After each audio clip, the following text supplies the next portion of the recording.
जय श्री जगन्नाथ दोस्तों स्वागत है आपका आपके अपने चैनल भक्ति कथा स्टोरीज में। आज हम आपके लिए एक ऐसी रहस्यमयी और भावपूर्ण पौराणिक कथा लेकर आए हैं जिसे सुनकर आपका मन भक्ति से भर जाएगा और सोचने पर मजबूर हो जाएगा। भावना और भक्ति के बीच एक प्रश्न अक्सर हमारे मन में उठता है, क्या सच में श्री कृष्ण की 16,108 रानियों में कोई सबसे सुंदर थी, या फिर सुंदरता केवल रूप में नहीं बल्कि कुछ और गहराई में छिपी होती है?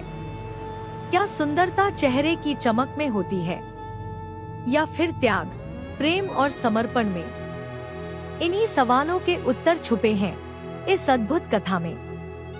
तो बने रहिए हमारे साथ और आइए सुनते हैं यह भावपूर्ण। द्वारका नगरी में हर सुबह एक दिव्य प्रकाश के साथ शुरू होती थी। समुद्र की लहरें जैसे भगवान के चरणों को स्पर्श करती थी और महल के आंगन में भक्ति की मधुर ध्वनि गूंजती थी। श्री कृष्ण की 16,108 रानियां थीं। हर एक की अपनी कथा, अपनी पीड़ा और अपनी भक्ति थी। लेकिन इन सबके बीच एक प्रश्न आज भी रहस्य बना हुआ है, क्या उनमें से कोई सच में सबसे सुंदर थी या फिर असली सुंदरता कुछ और ही थी? आइए जानते हैं। एक दिन नारद मुनि के मन में भी यही प्रश्न उठा, इन सभी रानियों में सबसे सुंदर कौन है? नारद जी अपनी वीणा बजाते हुए द्वारका पहुँचे। वहाँ जो उन्होंने देखा वह अद्भुत था। हर महल में श्री कृष्ण अलग अलग रूप में अलग अलग रानियों के साथ समय बिता रहे थे। कहीं हंसी थी, कहीं भक्ति थी, कहीं सेवा थी, लेकिन हर जगह एक ही भावना थी, निर्मल और निष्कलंक प्रेम। सबसे पहले नारद जी पहुँचे जामवंती के महल में। जामवंती, जो कि जामवंत की पुत्री थी, अत्यंत शांत, गंभीर और धैर्यवान थी। उनकी सुंदरता केवल उनके रूप में नहीं बल्कि उनकी आंखों की गहराई और उनके स्वभाव की सादगी में थी। वे कम बोलती थी, लेकिन उनकी हर बात में ज्ञान और विनम्रता झलकती थी। नारद जी ने मन ही मन सोचा, यह तो अद्भुत है, लेकिन क्या यही सबसे सुंदर है? फिर वे पहुंचे सत्यभामा के महल में। सत्यभामा तेजस्वी थी, आत्मसम्मान से भरी, आत्मविश्वासी और थोड़ी गर्वीली भी।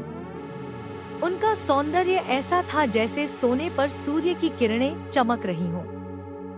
वे श्री कृष्ण से अत्यंत प्रेम करती थी, लेकिन अपने स्वाभिमान को भी उतना ही महत्व देती थी।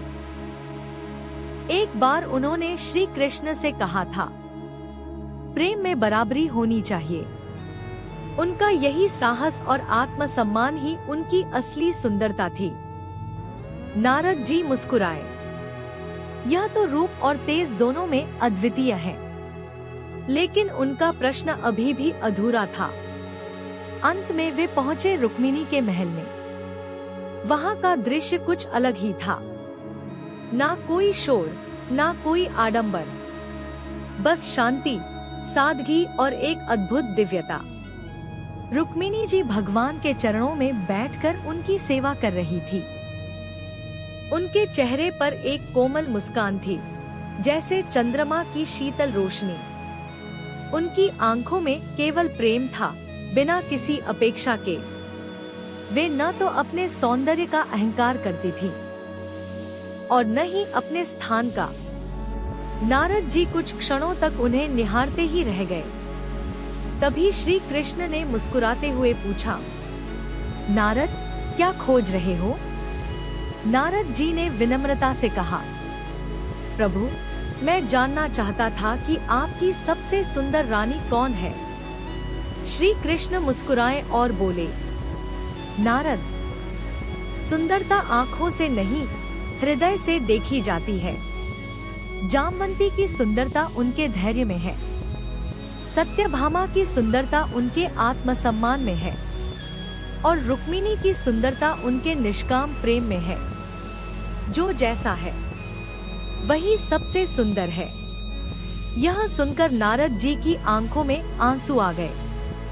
उन्हें अपने प्रश्न का उत्तर मिल चुका था, लेकिन फिर भी अगर बात पूर्णता की जाए तो शास्त्रों के अनुसार भागवत पुराण में रुक्मिणी को महालक्ष्मी का अवतार माना गया है। वे केवल रूप में ही नहीं बल्कि गुण, प्रेम, त्याग और भक्ति में भी सर्वोत्तम थी। इसीलिए उन्हें सबसे सुंदर कहा जाता है। लेकिन यह सुंदरता बाहरी नहीं बल्कि आत्मा की सुंदरता है। सच्ची सुंदरता चेहरे में नहीं होती बल्कि हमारे स्वभाव, हमारे प्रेम और हमारे कर्म में होती है। हर व्यक्ति अपने गुणों के कारण खास और सुंदर होता है। अगर यह कहानी आपके दिल को छू गई हो तो कमेंट में जरूर लिखें, जय श्री कृष्ण।